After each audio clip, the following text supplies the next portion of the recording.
اعوذ باللہ من الشیطان الرجیم بسم اللہ الرحمن الرحیم۔ میں آپ سے یہ عرض کر چکا تھا کہ اس سورہ مبارکہ میں اس کا جو اصل عمود ہے وہ ہے التذکیر بایام اللہ، اور اس کا بہت بڑا حصہ جو ہے وہ انباء الرسل پر مشتمل ہے۔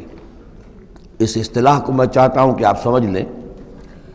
قرآن حکیم میں نبیوں کا ذکر آتا ہے تو اس کا عام انداز کچھ اور ہوتا ہے، ان کے ذاتی محاسن، ان کی سیرت کے اچھے پہلو نمایاں کرنا، ان کی شخصیتوں کی، ان کا تقوی، ان کا مقام، ان کا استقامت۔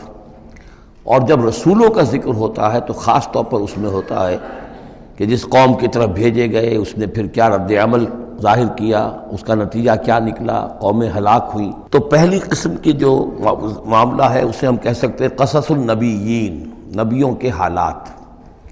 اور قرآن حکیم کی ایک صورت جو ہے اس معاملے میں بہت ہی اہم ہے، پوری کی پوری جو ہے ایک نبی کے حالات پر مشتمل، سورہ یوسف علیہ السلام۔ اس میں ایسی کوئی بات نہیں آ رہی کہ حضرت یوسف نے کہا ہو کہ مجھے مانو، نہیں مانو گے تو تم پر عذاب آئے گا، اور پھر عذاب آیا ہو اور قوم کو ہلاک کر دیا ہو، کوئی ایسی بات نہیں۔ لیکن ایک ہے انباء الرسل، رسولوں کے حالات جن کو بھیجا گیا قوموں کی طرف تعین کے ساتھ، اور اب پھر وہ اللہ کی عدالت بن کر آئے کہ اگر مانو گے تو خیریت ہے، نہیں مانو گے تو ہلاک کر دیے جاؤ گے۔ ان کو کہتے ہیں انباء الرسل، نبأ کی جمع انباء۔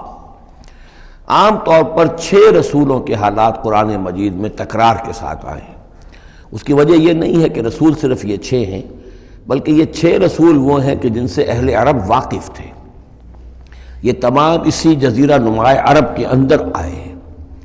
جزیرہ نماء عرب کا نقشہ اپنے ذہن میں لے آئیے کہ جو پیننسولا ہے، عربین پیننسولا، نیچے سے چوڑا ہے، یمن سے لے کر حضر موت وغیرہ کی طرف بہت چوڑائی ہے، لیکن پھر یہ شمال کی طرف دونوں طرف سے، مشرق سے بھی شمال مغرب کی طرف جا رہی ہے یہ خلیج فارس یا خلیج عربی، جو بھی آپ اسے کہیں، پرشین گلف۔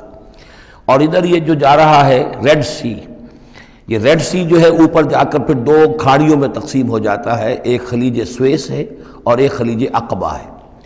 اگر آپ اس کو، یہ جو جا رہی ہے پرشین گلف اور ادھر سے جو گلف آف عقبہ ہے، ان کو اگر سیدھی لائن کھینچ دیں تو یہ اوپر جا کر مل جاتی ہے ایک جگہ پر۔ یہ کوہستانی علاقہ ہے، کردستان، آج اسے ہم کردستان کے نام سے جانتے ہیں۔ یہ جو ٹرائنگل بن گئی، بیس پورا جزیرہ نماء عرب کا، اور ادھر سے مشرقی ساحل اس کا گلف کے ساتھ ہوتے ہوئے، اور پھر وہ لائن جو آپ نے کھینچی ہے جو جا کر اوپر مل گئی کردستان میں، ادھر سے وہ ریڈ سی چلا آ رہا ہے، بحیرہ قلزم، اور اس میں سے 2 کھاڑیوں میں سے جو مشرقی کھاڑی ہے خلیج عقبہ، اس کو لے کر سیدھا اگر آپ نے جوڑ دیا تو ٹرائنگل جو بنی ہے، اس ٹرائنگل پر وہ تمام اقوام تھیں کہ جن کی طرف اللہ تعالیٰ نے ان 6 رسولوں کو بھیجا ہے کہ جن کا ذکر قرآن میں ہے۔ اس کی وجہ یہ ہے کہ جزیرہ نماء عرب تو جزیرہ نما کہلاتا ہی ہے، لیکن اس کے اوپر بھی اس ٹرائنگل کے اندر جو 2 ملک آتے ہیں، ان میں سے ایک کا نام عراق ہے، ایک کا عرب، ایک کا شام ہے، لیکن اصل میں یہ بھی ملک عرب ہی کے حصے ہیں۔ عراق عرب، شام عرب، اور الجزیرہ، یہ جزیرہ کہلاتا ہے، جزیرہ نما جو نیچے ہے، اور پھر عراق عرب مشرق میں، شام عرب۔ اب اس میں نوٹ کیجئے کہ سب سے پہلے رسول جن کا قرآن ذکر کرتا ہے وہ حضرت نوح علیہ السلام ہے۔ اندازہ یہ ہے، واللہ عالم، ان چیزوں کو یقین کے ساتھ نہیں کہہ سکتے، کہ یہ حضرت آدم کے تقریباً 2000 سال بعد ہیں۔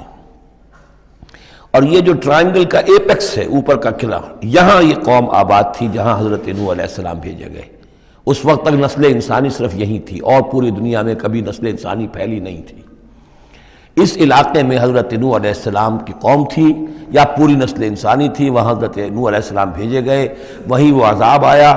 اسی پر اوپر چل کر جو ہے وہ پہاڑی بھی ہے، ارارات کی پہاڑی جو ہے، جو کوہ جودی، جس پر کہ جا کر ان کی کشتی ٹکی ہے۔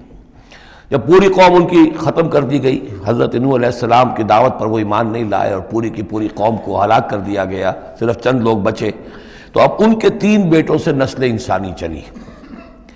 ایک بیٹا جو سام ہے وہ جنوب کی طرف اتر گیا، عراق کی طرف، یہ حضرت سام کی نسل کی اب یہ گویا کہ یہ مرکز بن گیا، اور اسی سے سامی قومیں وجود میں آئیں۔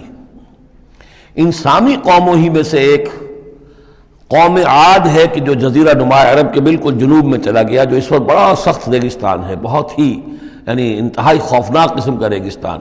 لیکن اس زمانے میں یہ بڑا سرسبز و شاداب علاقہ تھا. یہاں قوم عاد آباد تھی، ان کی طرف حضرت ہود بھیجے گئے. حضرت ہود کی دعوت کو اس قوم نے رد کیا تو یہ بھی ہلاک کر دی گئی.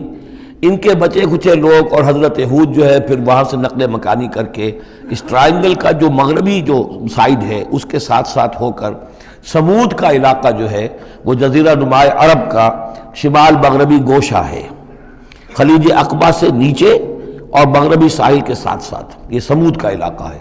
یہاں حضرت صالح علیہ السلام بھیجے گئے اور ان کی قوم بھی پھر ہلاک ہوئی. ان کے مسکن اب بھی موجود ہیں پہاڑوں کے اندر کھدے ہوئے، ان کے جو محل تھے بڑے بڑے ہال وہ آج بھی موجود ہیں. میں خود بھی ان کو دیکھ کر آیا ہوں.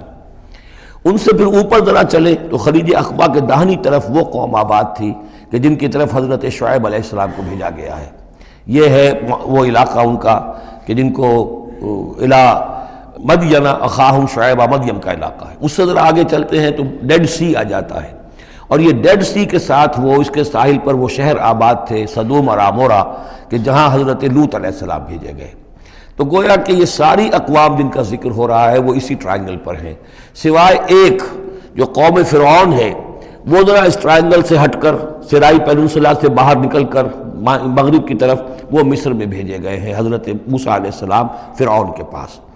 یہ نقشہ ذہن میں رکھ لیجئے. زمانی اعتبار سے یہ کہ حضرت نوح علیہ السلام پہلے رسول ہیں، پھر حضرت ہود، پھر حضرت صالح، پھر حضرت ابراہیم علیہ السلام کی بعثت ہوئی ہے. لیکن ان کا معاملہ انباء الرسل کا نہیں ہے بلکہ قصص النبیین کے انداز میں قرآن میں بیان ہوا ہے.